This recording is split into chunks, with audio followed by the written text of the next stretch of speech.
This is the Not Bitter, Just Better podcast. The Everton Hour. Straight from the street end.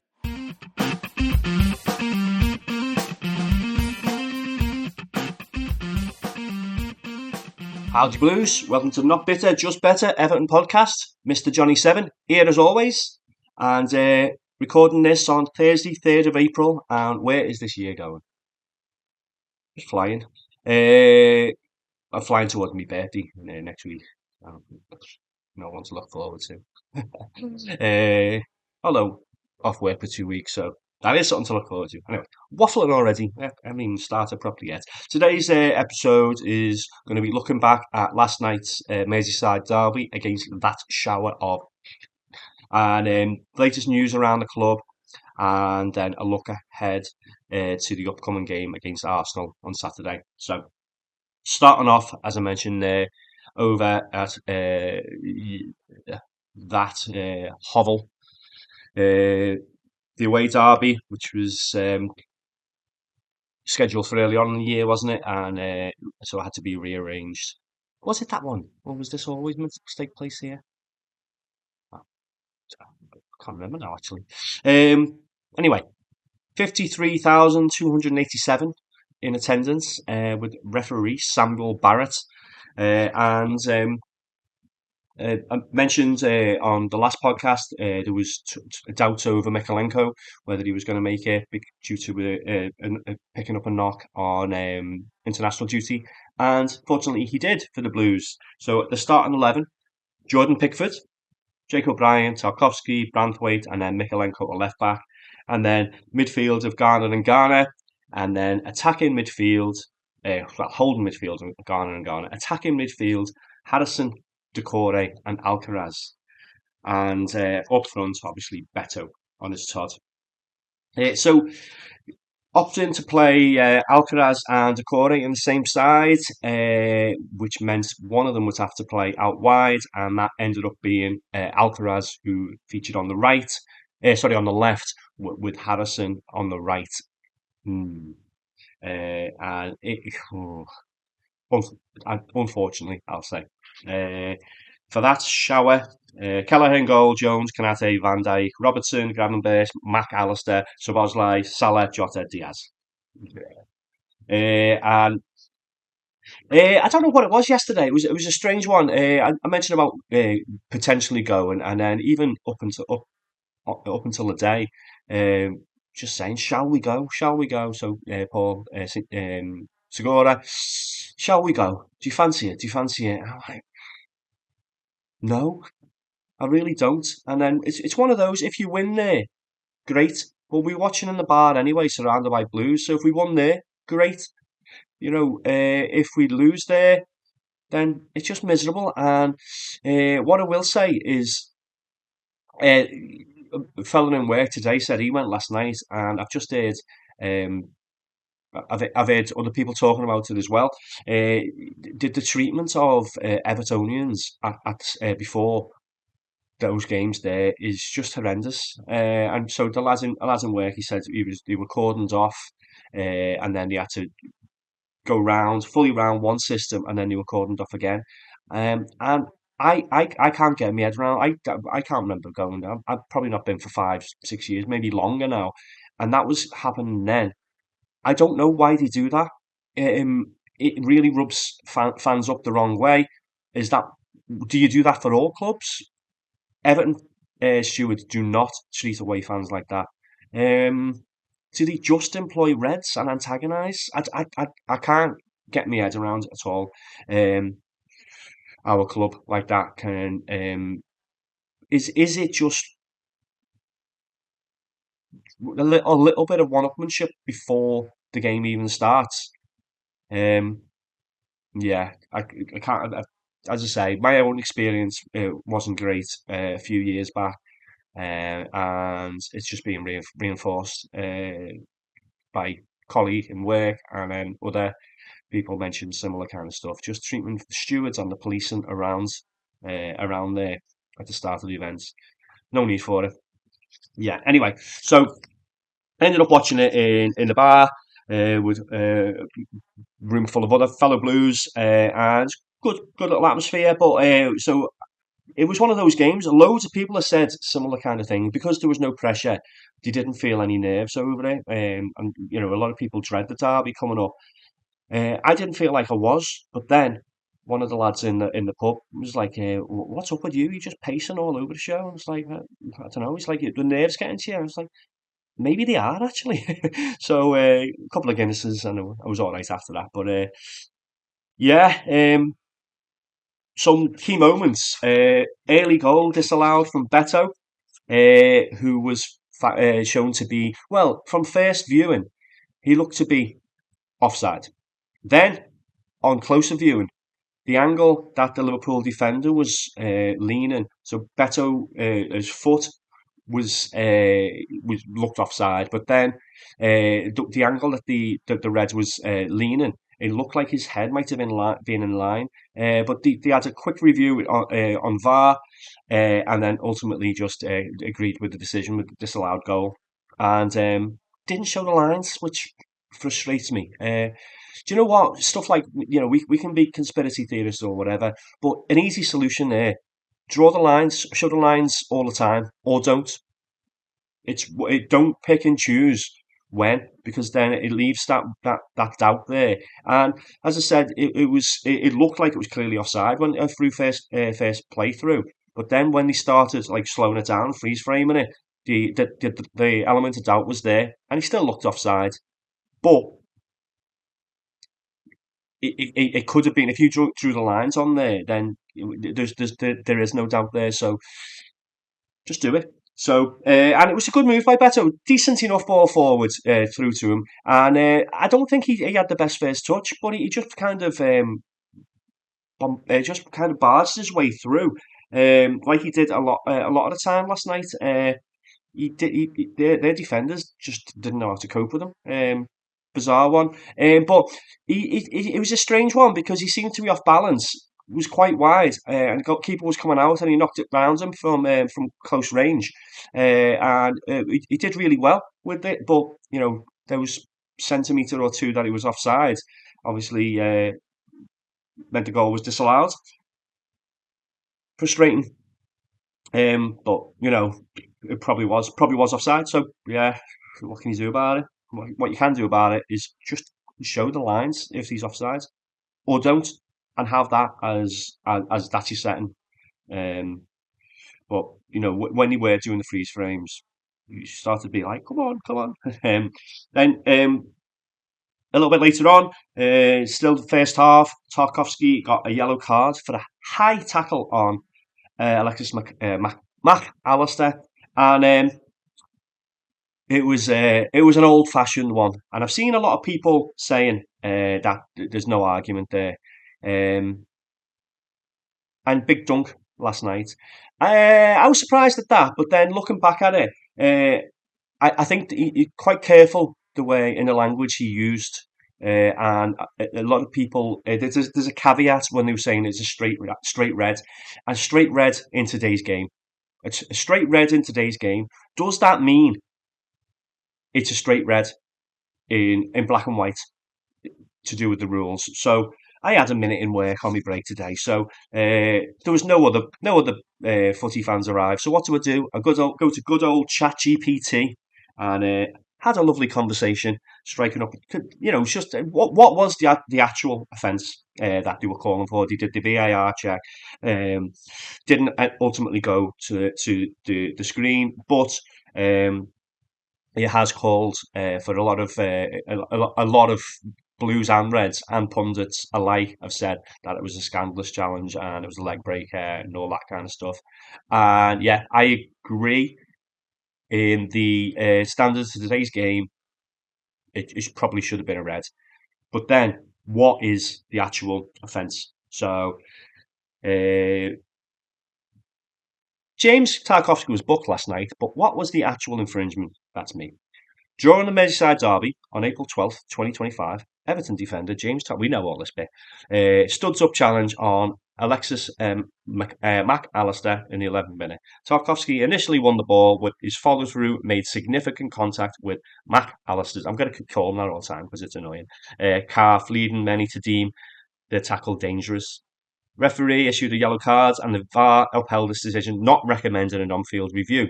However, the Professional Game Match Officials Limited (PGMOL) have later acknowledged that Tarkowski should have been sent off for serious foul play. Despite the controversy, Mac Allister was able to continue playing, and Liverpool secured a 1-0 victory, which kind of jumped ahead a little bit there. Okay, so my question: how was it serious foul play? Okay. Type of tackle is considered serious foul play because it endangers the safety of an opponent by using excessive force. According to the laws of the game, any challenge that endangers an opponent's safety or uses excessive force must be sanctioned as serious play, warranting a red card. And then, yeah, that so goes on the same.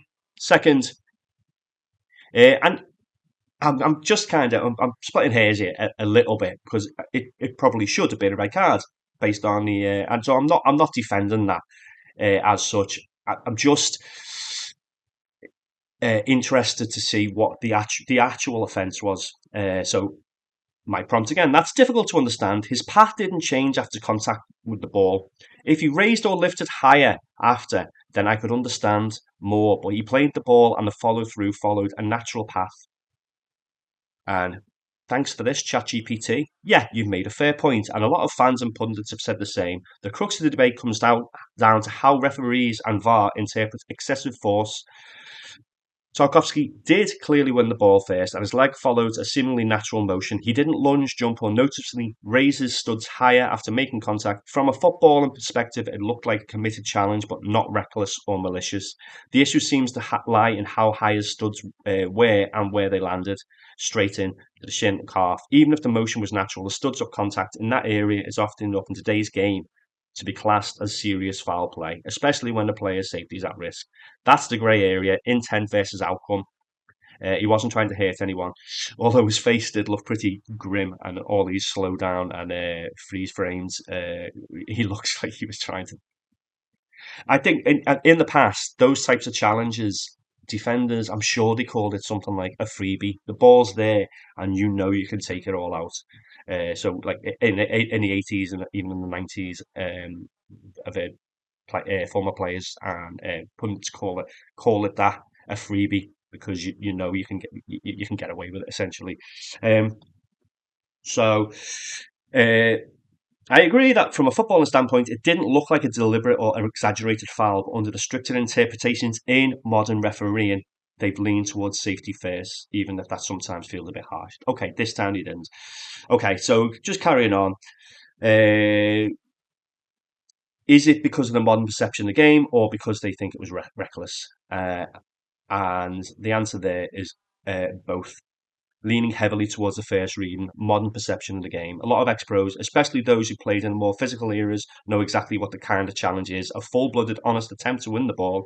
10 or 15 years ago, that wouldn't have even been a talking point, but many of these same ex-pros, like Big Dunk and like Carragher and Gary Neville, loads of people saying, you know, it's in today's game you can't get away with challenges like that. But in today's game, okay, so I've got about 5 minutes on this, haven't I?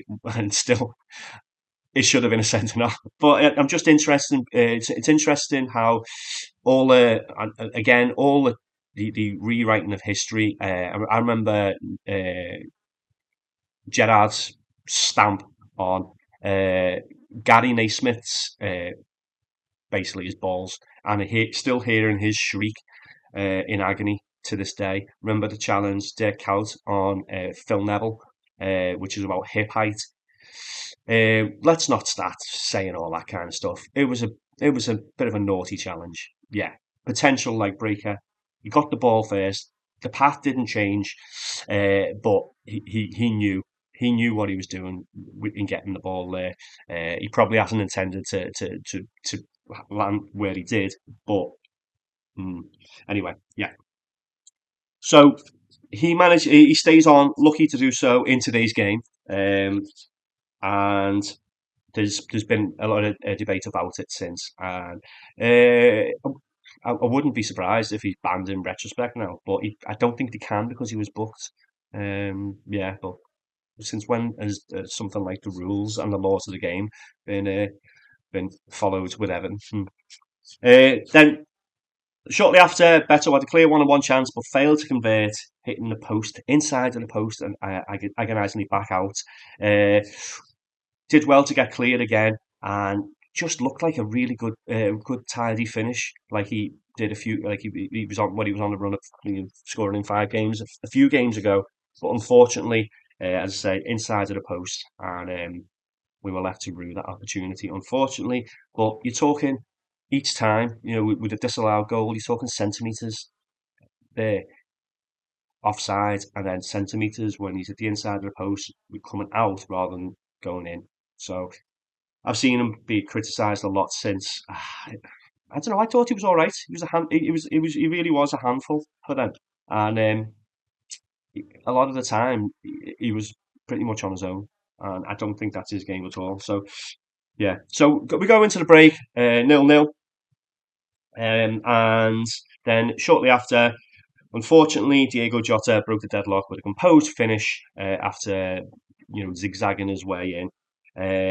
Unfortunately for the Blues, and he sends Jordan Pickford the wrong way, and he did him with the eyes after he'd gone past the players, shaped his body up to potentially go into the far corner, and then Pickford's moved, and he's just sat them down and gone the other way.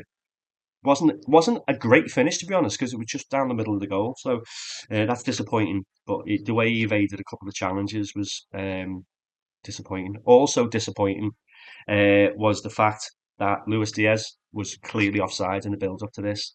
And again, maybe we got away with one with Tarkovsky. We should have got away with one here as well, because I don't know how he can justify that this wasn't offside. If the ball's played deliberately towards someone in an offside position, then they're interfering with play. In my opinion, if whether they touch the ball or not, a cross might be different because you don't know who's aiming. If there's a number of players in a line and one of them happens to be offside, then you can't really guarantee who the ball was being played towards. But the ball was being played directly towards Diaz, who was standing behind Tarkovsky, who's then had to make the interception and clear it. Not very far, unfortunately, but he's had to make that motion because Diaz was offside. That's interfering with play. If he was stood in front of the goalie, it would have been disallowed with a shot because he's interfering with the goalie's eye line. I don't get how this wasn't disallowed. And again, looking at the actual rules of the game and why wasn't it?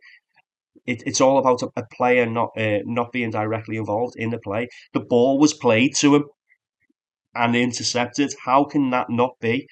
I saw a screenshot a little bit later on where the ball was played towards Branthwaite, who was in an offside position, and Curtis Jones cut it out, intercepted it, and Branthwaite was called offside.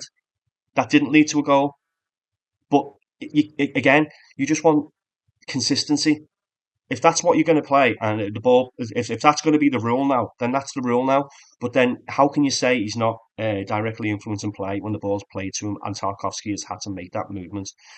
So then he comes back on side, flicks it, and then Jota does the rest. Really, really unfortunate. And then, so there was a few other breakaways that we had when we outnumbered them on the break. We did well getting away, but ultimately the last ball was disappointing. Harrison was guilty of it a few times, either cutting in or not releasing the ball in the right way. So it was 4-on-3, and too many options seemed to spoil the choice. But there was a few of them where we could have released. They had a really high line, and getting better in there with a through ball. He looked on a good few times. So yeah, unfortunately though, our unbeaten streak has now ended at the 10th attempt, and they held on for 1-0 victory. After the game, Moisey obviously was not impressed, contesting the legitimacy of Jota's goal, suggesting Luis Diaz was in an offside position and interfered with play during the build-up. Tarkovsky has also agreed after seeing the goal again. And it's just, again, you don't want to keep harping on about this kind of stuff, but they're the top of the league. They shouldn't need things like that. We coped pretty well with them, and then you go your winners go like that, and it's a long it's in a long list of other decisions like that. What is really infuriating as well, they felt like they were hard done to by the ref. I I can't get over this mentality. I said this after the last game. They would ironically cheer on the ref when he got decisions. What planet are you on? It couldn't have the ref. It wasn't the worst refereeing performance, but there was a lot of like heavy-handedness from Van Dijk, which went unpunished, and then similar challenges, which did kind of get pulled up. It's not all the time, but for them to feel like they were hard done to, and saying corruption, it just beggars belief. Anyway, we did push up for an equaliser. Pickford even going up there, but ultimately held on. Their possession 74% to our 26. Shots 15 to our 8 on target, 6 for them, 2 for us. Corners 7 to our 3. Fouls 12 to our 14. Yellow cards 1 and to our 2. So post match, God, I've got 20 minutes on this. Post-match, Moisey expressed frustration again regarding the decision to allow Jota's goal and the leniency shown towards Tarkowski's challenge, but emphasised the need for consistency in VAR decisions. I agree. How can it be so inconsistent when it's meant to bring doubt away, take away doubt? How can there be more doubt? It's such a how are those mistakes made? Because it's still human error, and then that kind of thing is put in place to remove that human error, and it hasn't. It's just created more debate with more human error, and now, but you've got multiple levels to it now, which again leads to us tin hatters saying that it just reeks of corruption. Okay, Sloth acknowledged the match intensity, admits Tarkowski tackle was a clear red card. Of course he would. I agree in today's game. There you go. Praised his team's resilience and highlighted the significance of Jota ending his goal drought. Of course he's going to end his goal drought against Everton. Don't you know that is what happens? Yeah, so I'll leave that there. It's a frustrating one. I think we can kind of hold our heads high there. Again, unfortunately though, what does that count for? Moisey's record there has been abysmal, and it continues. I wouldn't have fancied us going there with Daesh, but they don't look anything special, do they? And they're going to win the league. They are the best team in the league, but what does it say for this league? Yeah, leave that there. And I will be back in a sec with a little bit of Everton news. This is Bob Latchford. I'm not bitter, just better.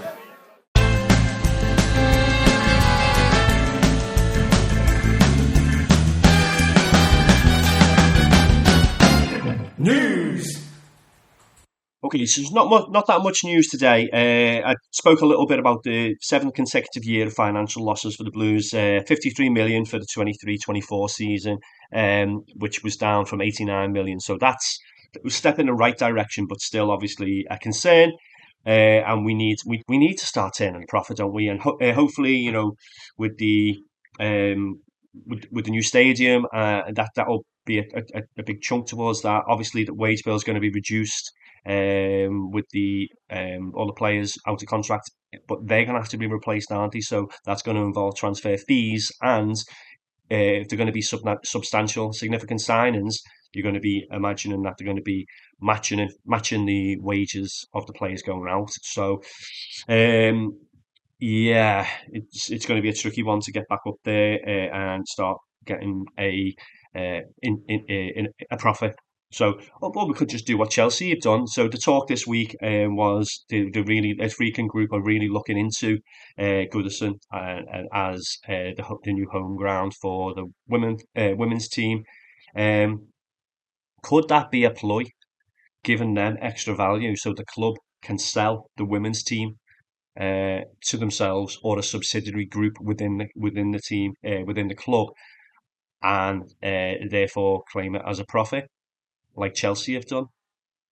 They just they just take the piss, don't they? These it's so blatant as well, the disregard there.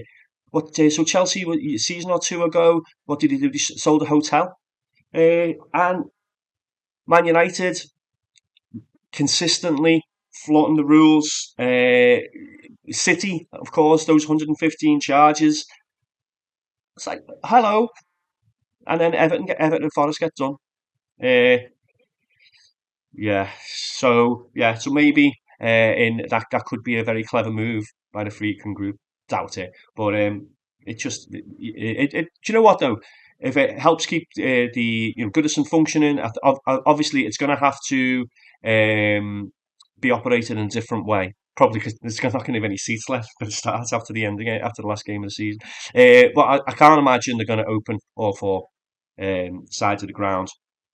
Uh, because they're not going to get crowds of 40,000. They might do one day, but they're going to have to do some kind of reduced capacity. So maybe just open one or two of the stands, maybe just one stand to start off with. It'll be a jump from Walton Hall Park, though, won't it? So it's yeah, and then it's we don't want Goodison to be demolished. So that could be the solution. Maybe play reserve games there as well. I don't know how that would work financially. So, hmm, but it would be good to see the ground being used. So, um, the rest of the news really, the odd player link, but not really substantial. Who came out? Oh yeah, so there's not really been that much movement. Decore and Garnagay have both said that that the about potentially staying. But I mentioned Decore last week. Garnagay said it's out of his hands. It's not just down to him. So I think we are likely to offer him. We've got to offer him a contract, and at least I think at least 1 year. But I think you're probably looking at 2 years. Obviously, because you want to make it feasible for him as well. If he just gets a 1 year extension, whereas he'll probably be offered 2 years in other places. Then he's got to make the decision based on the security of his future and all that kind of stuff, hasn't he? So, yeah, but he has said it does feel like he's home. And when he went away to PSG, and he couldn't wait to get back here essentially. So, yeah, we've got to sign him up. He's just consistently up there, sevens or eights every game. Our top player in most games, most tackles in the league this year. Put the contract on the table. Someone starts flashing big money elsewhere, then you don't want to lose them.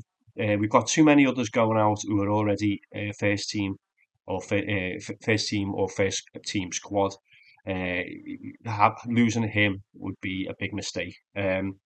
Yeah. So the other news, really, I touched on it before. Mikalenko shook his injury and managed to make the derby, and it came through unscathed. Iliman Ndiaye also returned at the derby, coming off the bench, unable to make that much of an impact, but it's good to have him back, and that's going to be a real option into going into the last 8 games, really offering something different on the left. It's just a shame he's not a right-sided player, though, isn't it? So, if Lindstrom, oh yeah, didn't make the game yesterday because he got a groin injury in training. So it's a shame Ndiaye isn't more of a right-sided player, because that might solve that problem. If he has to play Harrison, then playing him on the left, because playing him on the right, he doesn't have put a shift in, but the quality is just not there, and the confidence isn't there when he's on the right. I think he's just a wholly different player coming from the left. Not saying he's amazing coming from the left, but he's a lot better, a lot more comfortable, and yeah, so it's a shame Ndiaye isn't left-sided. Sorry, right-sided. McNeil is nearing a full return. Could feature against Arsenal. Broja and Chamiti were on the bench again last night. Broja put him on the right, but then who would you take out? Potentially Decore and put Alcaraz in the middle again. I think that one makes sense because Decore does offer something different ahead of Ghana and Ghana, but last night it was ineffective. So, um, yeah, we got to start getting more bodies up around Beto, and that might be one of the options. McNeil, yeah. So Calvert-Lewin still a little way away, unfortunately. So I just wonder whether his Everton career is just going to peter out, which would be a shame. Yeah, on his game, on his game, he was unplayable at times, wasn't he? I don't know what, just bring Dunk back into the club and have him man managing, get him back up, just winning every head. He still wins majority of headers, but being that overall and get that hunger back. And yeah, we can dream, can't we? But unfortunately, that is likely to not happen. So, as I said, not a whole lot of Everton news. So I'm going to leave that there, and I'll be back with the preview of the Arsenal game coming up after this. This is the Not Bitter, Just Better Everton podcast. If you haven't already, go and like us on Facebook, facebook.com/EFC Not Bitter, Just Better, or you can find us on Twitter at Just Better EFC.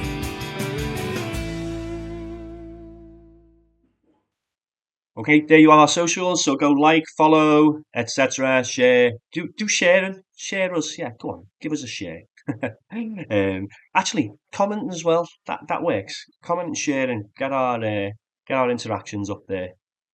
Nice one. Just while I'm talking here now, you might have seen on our socials that I've been sharing a few things about potential statues for the new stadium because Dixie and the Holy Trinity are set to stay at Goodison. So who can we honour down there? Obviously, we've got the walk there, and we've got the Forever Everton mural that's going up there. But who else can we pay tribute to? So I put together. An edit of this a while ago, and I've been looking to. Well, I'm going to be looking to get to get prints done of this, and hopefully have Bob sign it on the Mersey. But what a perfect opportunity now to actually have Bob Latchford walking on water with a statue there.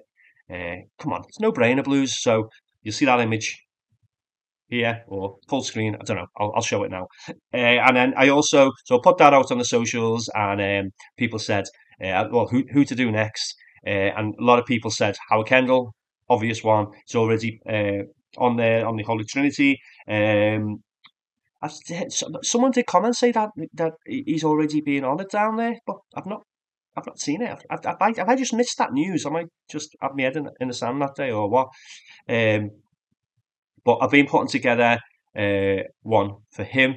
Very tricky. A player and a player version alongside a manager version. So once I've finished that, I'll put that out there. But the other one I put on, I'm going to play now. That was the most popular choice, or second choice, was Neville Southall. A lot of people saying you should have done Sat by the Post. And I think that is iconic, but I don't think he's super proud of that moment, so I don't think that would be the best as a tribute. So the choices were: do I have Neville Southall in full flight? Do I have him kicking the ball in one of his famous the way he used to kick the ball out of his hands? But I found one with the league trophy from '85, so I used that, and very tricky. A combination of using Photoshop a lot, but then combinations of like AI to add the bronze effect, and then editing back together in Photoshop, and then I think I just added the sound effect in TikTok, easy enough, and a transition. So yeah, let me know if you have any ideas for other players. I'm trying to think. It would be great to just have the 85, the whole team, wouldn't it? Like just from one of those famous team lineup. Just yeah, but I don't think there's the money to commission that. We need to be saving money, not spending that on big bronze statues. But Howard, yeah, you've got to, haven't you? You've got to. Come on. So yeah. So anyway, looking ahead to the visit of Arsenal. Arsenal, their title challenge looks to be fizzling out. Liverpool only have to win a couple of games now to secure the title, and so they're going to be pushing on. They still want to. They'll still have something to prove, but they'll also have one eye on the Champions League, won't they? So that game comes up on Tuesday, so we could catch them at a good time here. Say a good time. Unfortunately, despite us playing on Wednesday, we are the 12:30 kickoff on Saturday. I don't know whose logic that was, but as I say, unfortunate timing. It also means we have a 10:30 start on the all day drinky poos. So not wise for us really. Referee is said to be Darren England. The team news I've already hinted at a little bit. Obviously, Calvert-Lewin is still out. Mikalenko's still having his fitness monitored, but looked to come through that other game last night unscathed. And McNeil is still touch and go. So we'll hear more about that when Moisey does his press conference tomorrow. But obviously boosted by the return in Nzai, Chimiti and Broya both being match fit. They just need more minutes now, and maybe this could be the opportunity for Broya to come in and play from wide, or bring Chimiti and Broya in and give Beto a rest. And but they've got a few players out. Gabriel is out, hamstring. Havertz and Jesus and Tomiyasu. Doubtful. Saka just returned from injury. Fitness to be assessed. But if he's a doubt, you probably will want to rest him for that Tuesday game, won't they? Where they're probably, they're writing the season's success on that. So I think that I'd be surprised if he plays. But this could be a real opportunity to get into them a little bit. So Everton's approach, Moyes, it's likely to keep that 4-2-3-1 formation. Brilliant Chimiti available. There could be more energy in the press, a potential switch to 4-4-2 in spells when we've got the ball. Set pieces remain. Well, no, they don't. Set piece. We need to start making some of these set pieces count again. Maybe that's where when McNeil comes back in, you can start making them count. There's got to be someone else in the squad though who can bloody take a corner. I thought Alcaraz would be all over that, but he seems to like a whack from distance with free kicks. You'd imagine that he would be pretty decent. Him or James Garner. You can't tell me that they can't put a decent corner in. But they just don't seem to be at the moment, so don't know what's happening there. Arsenal strategy, possession dominance, we don't mind that. Fluid front three and aggressive overlapping fullbacks. But Gabriel and Saka out Saka potentially out. It could be the left side could be vulnerable. So a chance for Harrison or Ndai to exploit space on the counter. So Jake O'Brien wasn't half bombing forward as well last night, so he's really making that role his own, and it doesn't bode well for Seamus getting a sniff or Patterson at the moment. So potential battles, potential ones to watch. Obviously, we need Brantwaite and Tarkovsky to be on the game, and we need Garner and Garner to keep an eye on. Odegaard. A few years ago, I thought he was a set to get player of the season. He's just he controls everything. But I don't think he's stepped it up as much as he could have done. But he's still a danger. He can just pick apart the defence with a pass, can't he? Really good composure on the ball as well, and a lot of skill. As you know, I don't do predictions. But it could be a real opportunity here, and it's one of our four games left at Goodison, and it's the second in a really tough run in April.